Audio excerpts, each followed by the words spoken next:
नमस्कार, कैसे हैं? मेरे ख्याल से अच्छे होंगे। उत्तर प्रदेश का अध्ययन हम लोग कर रहे हैं और उत्तर प्रदेश के अध्ययन के अंतर्गत जो सवाल हमने अभी तक देखे हैं, बड़े अच्छे सवाल और उन पे उससे भी अच्छी प्रतिक्रिया। जब आप लोग पढ़ते हैं तो पढ़ाने का मन करता है, जब आप लोग सुनते हैं तो सुनाने का मन करता है। चलिए वैसे ही कुछ सवाल और लेते हैं। आपकी स्क्रीन पर एक सवाल है, फिरोजाबाद कानपुर, नजीबाबाद सहारनपुर। बिल्कुल सरल सा सवाल है, बस फैक्ट इस सवाल के उस सवाल में, उस सवाल के इस सवाल में यूज करके।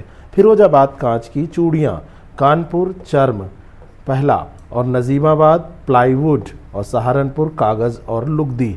2 1 4 3 ये सी पे दिया हुआ है।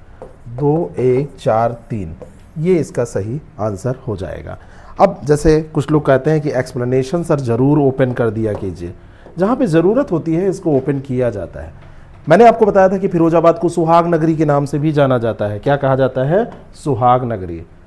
जूतों के निर्माण चर्म के लिए कानपुर को, और नजीमाबाद जो ये बिजनौर में पड़ता है प्लाईवुड और लकड़ी की दस्तकारी के लिए। सहारनपुर में कागज़ और लुगदी का पुराना उद्योग है, पूरे उत्तर भारत में ये अग्रणी उद्योग है। और बाकी आप देखेंगे तो ऐसे बहुत सारे फैक्ट हमने आपको दिए हैं, ऐसे ही मिला के सवाल आगे भी बनते रहेंगे। उत्तर प्रदेश में प्रथम निर्यात संवर्धन औद्योगिक उद्यान स्थापित कहाँ पर किया गया था? बहुत ही बढ़िया सवाल है। कहाँ पर इसकी स्थापना की गई थी? तो इसकी जो स्थापना हुई थी वो नोएडा, ग्रेटर नोएडा, आगरा और मुरादाबाद। तो ये ग्रेटर नोएडा में इसकी स्थापना की गई थी। प्रथम निर्यात संवर्धन औद्योगिक पार्क था। निर्यात उन्मुख इकाइयों को इंटरनेशनल लेवल पर बुनियादी सुविधाएं प्रदान करना, ये इसका उद्देश्य था। अपनी भौगोलिक स्थिति और दिल्ली की निकटता के कारण ये निर्यात हेतु बहुत ही अनुकूल स्थिति थी, इसलिए ऐसे कोई स्थान नहीं चुन लिया जाता है कि कोई भी स्थान बस चुन लो हो गया, ऐसा नहीं। ग्रेटर नोएडा एशिया के सबसे बड़े और तेज़ी से बढ़ते इंडस्ट्रियल एरिया के तौर पर आप कह सकते हैं। बहुत तेज़ी से बढ़ता इंडस्ट्रियल एरिया है ये। और ये जो पार्क बनाया गया था, इससे प्रदेश की विदेशी मुद्रा आय में उल्लेखनीय वृद्धि हुई, और ये पार्ट है यूपी का। ये बहुत इंपॉर्टेंट है। अगला सवाल है, निम्नलिखित में से कौन सा सही सुमेलित नहीं है? सबसे ज़्यादा ध्यान कहाँ पे ध्यान देना होता है? कौन सा सही सुमेलित नहीं है? डीजल लोकोमोटिव कारखाना Varanasi, Indian telephone industry Naini, modern bakery Lucknow, और तेल शोधक संयंत्र मथुरा। मॉडर्न बेकरी जो दिया हुआ है ये आपका कानपुर में स्थित है। खाद्य प्रसंस्करण का ये केंद्र, ठीक है, कानपुर में। बाकी ये सब सही दिया हुआ है, ठीक है। यूपी की एकमात्र तेल रिफाइनरी है ये जो मथुरा में है।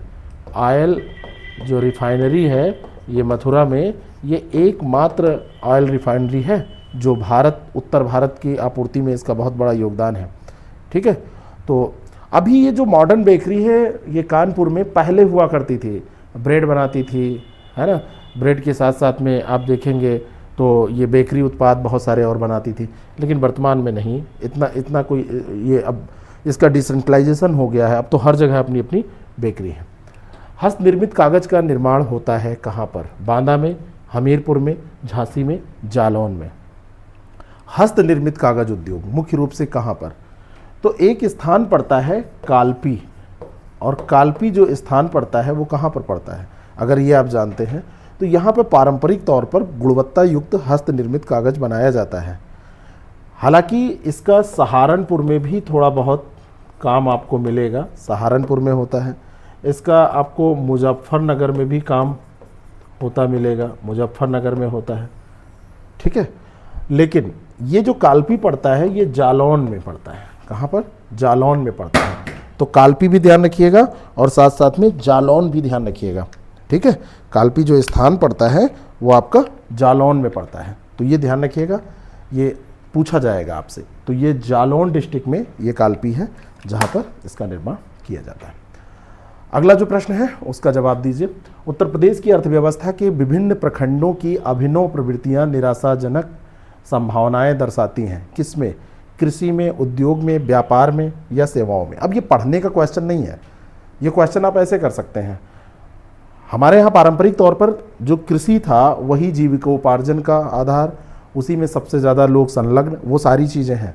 यूपी में अब धीरे धीरे क्या हो रहा है? व्यापार वाणिज्य बढ़ रहा है, उद्योग बढ़ रहा है, सेवाएं बढ़ रही हैं।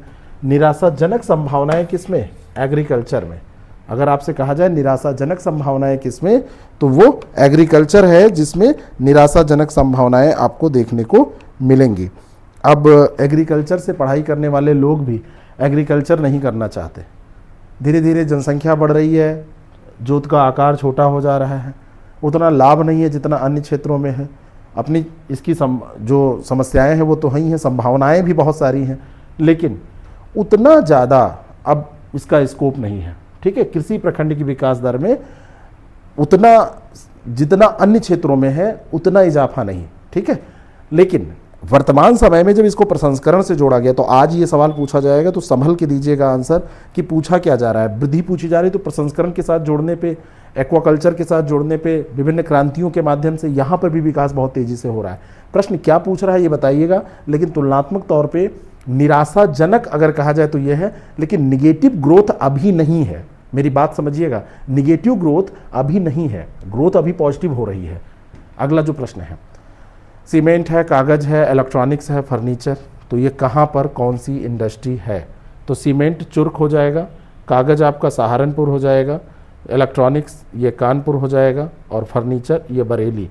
तो 1 2 3 4 ए वाला ऑप्शन इसका बिल्कुल करेक्ट हो जाएगा। ठीक है, 1 2 3 4 ये ए वाला ऑप्शन इसका बिल्कुल करेक्ट हो जाएगा। देखते हैं इसको। देखिए, चुर्क जो है ये सोनभद्र का क्षेत्र है, ये ध्यान रखना।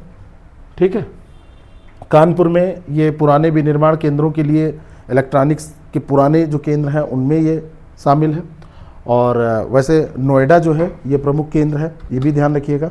वर्तमान समय में देखा जाए तो नोएडा क्या है, ये प्रमुख केंद्र है, लेकिन कानपुर अभी भी छोटे मोटे केंद्र के तौर पर आप रखेंगे। फर्नीचर और लकड़ी ये बरेली। ठीक है, ये ध्यान रखिएगा।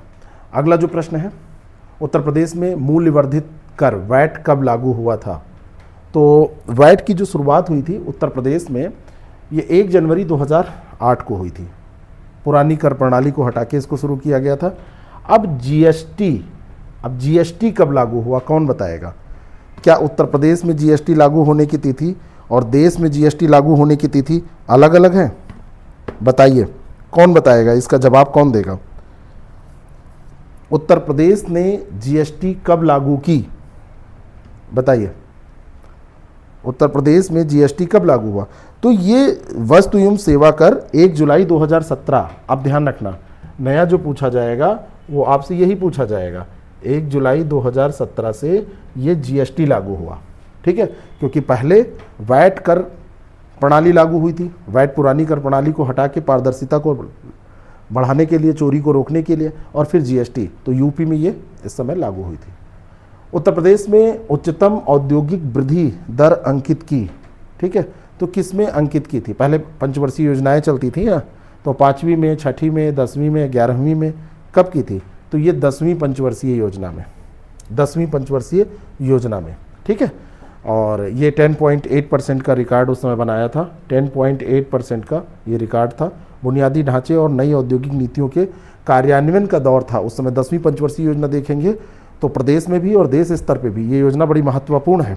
ठीक है, तो एक औद्योगिक उछाल आया था, और वो औद्योगिक उछाल निजी क्षेत्र की भागीदारी के कारण, है ना, पब्लिक प्राइवेट पार्टनरशिप जब शुरुआत इसकी की गई तो उसका ये प्रभाव दिखा था उस समय 10वीं पंचवर्षीय योजना में। ये ध्यान रखना है आपको। अगला जो प्रश्न है, उत्तर प्रदेश में कृत्रिम रबड़ का कारखाना कहाँ पर अवस्थित है? उन्नाव में, मुरादाबाद में, गाजियाबाद में या बरेली में? तो उत्तर प्रदेश में ये स्थित है, कहाँ पर? बरेली में। इसको आप क्या कहते हैं? Synthetic rubber. कृत्रिम रबर यानी कि सिंथेटिक रबर। ठीक है, वैसे आप गाजियाबाद में भी आपको मिलेगा। आपको गाजियाबाद का जो ये पास में मोदी नगर है ना, मोदी नगर में आपको मिलेगा, है ना, तो यहाँ पर भी आपको मिलेगा। और बरेली का जो रबड़ उद्योग है ये स्थानीय अर्थव्यवस्था में एक औद्योगिक विकास के रूप में आप जान सकते हैं, महत्वपूर्ण भूमिका अदा करता है। वहाँ के लोगों को रोजगार मिलता है, पैसा आता है बाहर से, तो ये इम्पॉर्टेंट है। अगला जो प्रश्न है, अब यहाँ पे देखेंगे कच्चे माल की उपलब्धता के अनुसार वैसे बहुत सारे उद्योग स्थापित किए जाते हैं। बरेली में वैसे कोई रबर वैसे प्राकृतिक तो होगा नहीं, तो ये कैसा है? सिंथेटिक रबर है। तो आप जब क्वेश्चन करें तो ये ध्यान रखें। उत्तर प्रदेश में स्कूल ऑफ पेपर टेक्नोलॉजी कहाँ पर स्थित है? बहुत ही बढ़िया प्रश्न है। अब अगर मान लो ये क्वेश्चन आपको नहीं पता है, लेकिन आपको ये पता है कि सहारनपुर पेपर से संबंधित है, तो आप गैस करिए, मारिए इसको। आप गैस करके यहाँ पर तुक्का लगाइए, कोई दिक्कत नहीं है।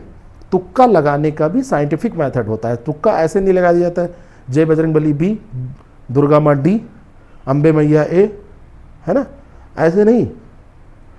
तुक्का मारने का भी साइंटिफिक तरीका, उसको रिलेट करिए। ऐसा ही कुछ भी नहीं मार देना है, आप याद करिए बचपन से अभी तक जो भी पढ़ा तो उससे रिलेटेड क्या आपको पता है। अगर कुछ आपको पता, कुछ याद आ रहा है तो आप उसको तुक्का मारिए, नहीं तो छोड़िए नेगेटिव मार्किंग में, ये ध्यान रखना, ठीक है। तो ये सहारनपुर में है। कहाँ पर है? School of paper technology Saharanpur, ठीक है। वुड कार्विंग के लिए जाना जाता है, लकड़ी पर नक्काशी के लिए, लुगदी के लिए जाना जाता है। रेणकूट जाना जाता है ताप बिजली के लिए, एल्युमिनियम उद्योग के लिए, इस्पात के लिए या सीमेंट के लिए।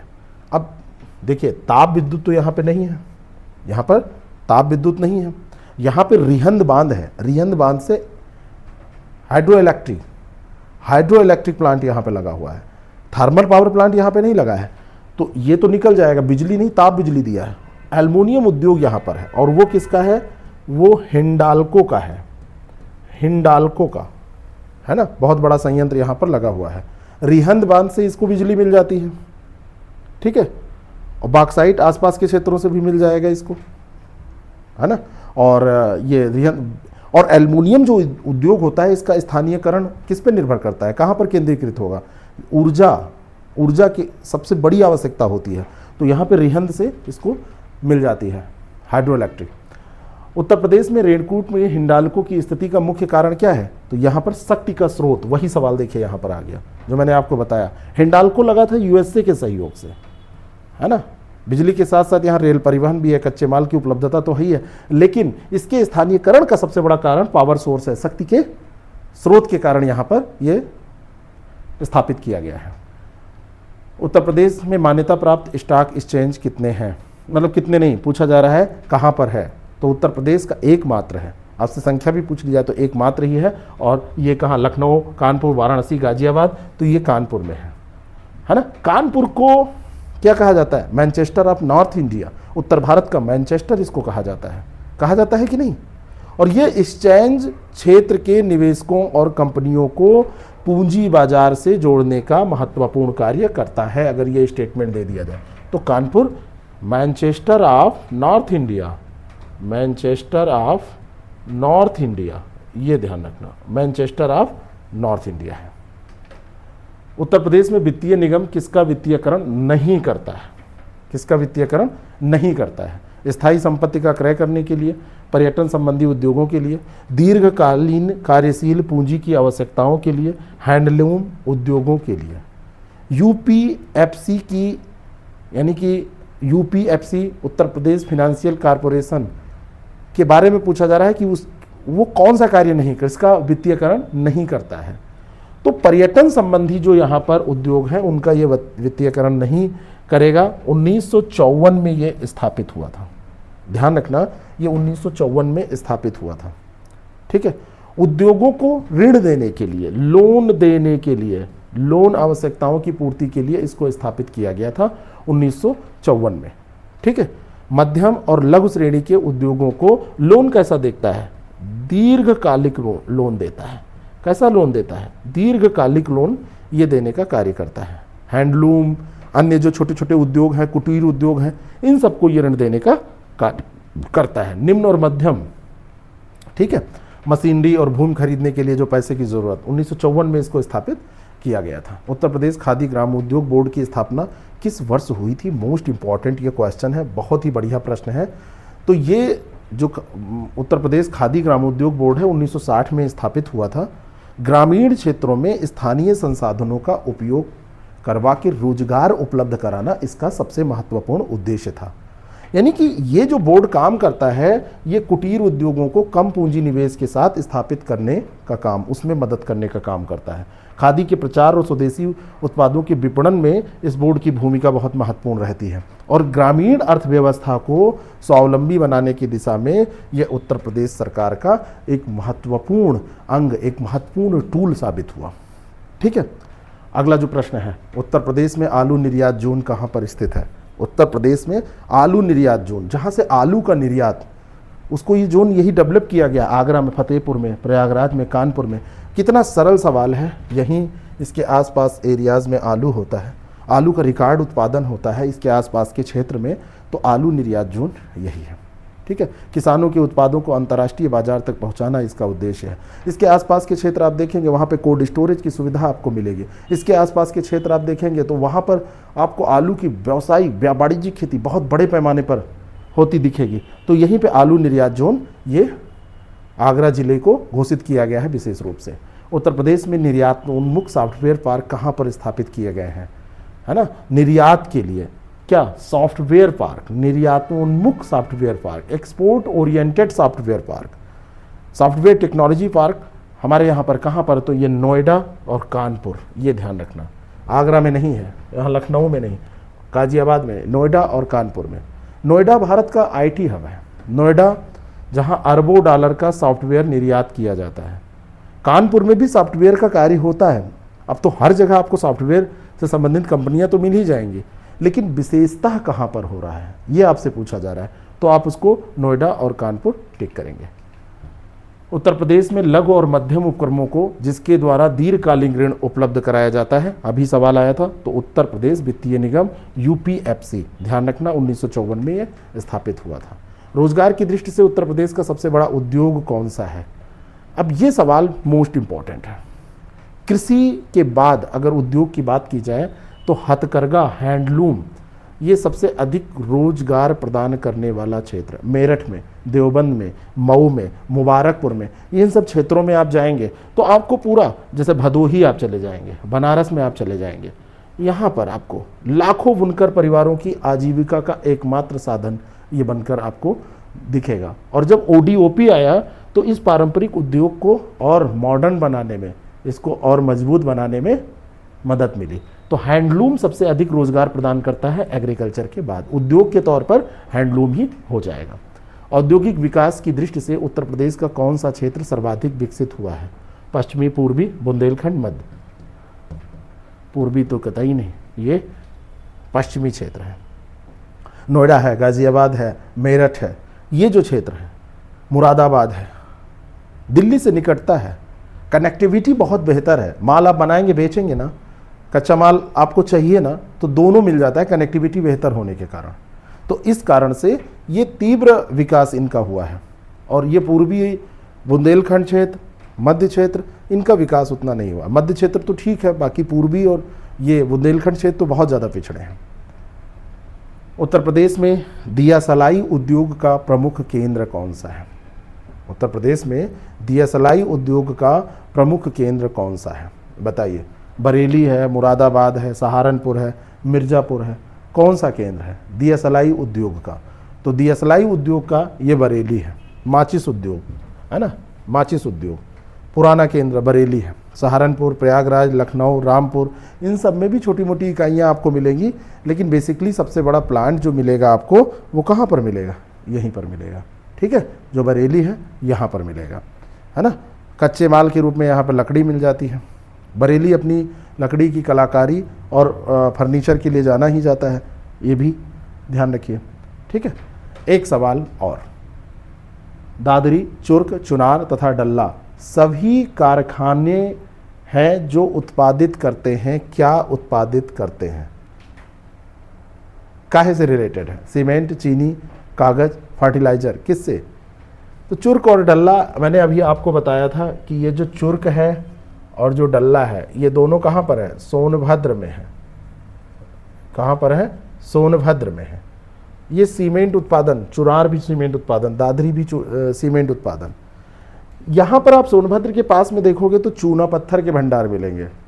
सीमेंट केवल चूना पत्थर से नहीं बनती है, सीसेल से भी बनती है, ये स्लज से भी बनती है, आयरन स्लज से भी बनती है ना।